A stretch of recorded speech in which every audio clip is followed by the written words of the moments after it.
ఉద్యోగుల సంక్షేమమే ప్రభుత్వ ప్రధాన లక్ష్యమన్నారు తెలంగాణ ఎంప్లాయీస్ జేఏసీ చైర్మన్ మారం జగదీశ్వర్. ఉద్యోగుల సంక్షేమం, ఆరోగ్య భద్రత, ఆర్థిక ప్రయోజనాల పరిరక్షణ విషయంలో తెలంగాణ ప్రభుత్వం అత్యంత చిత్తశుద్ధితో పనిచేస్తుందన్నారు. కరీంనగర్లో మీడియాతో మాట్లాడిన ఆయన ఉద్యోగులు ఎలాంటి అపోహలకు గురికావద్దన్నారు.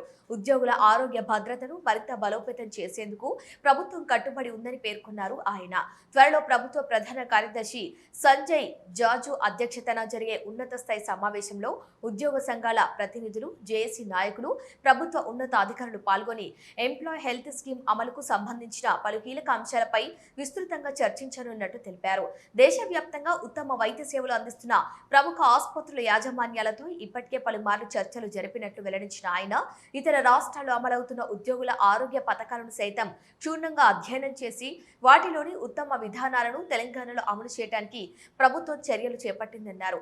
ముఖ్యమంత్రి శ్రీ రేవంత్ రెడ్డి ప్రత్యేక ఆదేశాల మేరకు కేంద్ర ప్రభుత్వ ఉద్యోగులకు లభిస్తున్న వైద్య సదుపాయాలకు ఏమాత్రం తీసిపోని విధంగా తెలంగాణ రాష్ట్ర ఉద్యోగులకు అత్యాధునిక, పారదర్శక, నాణ్యమైన వైద్య సేవలు అందించే విధంగా కొత్త ఎంప్లాయ్ హెల్త్ స్కీమ్ ను రూపొందిస్తున్నట్టు తెలిపారు.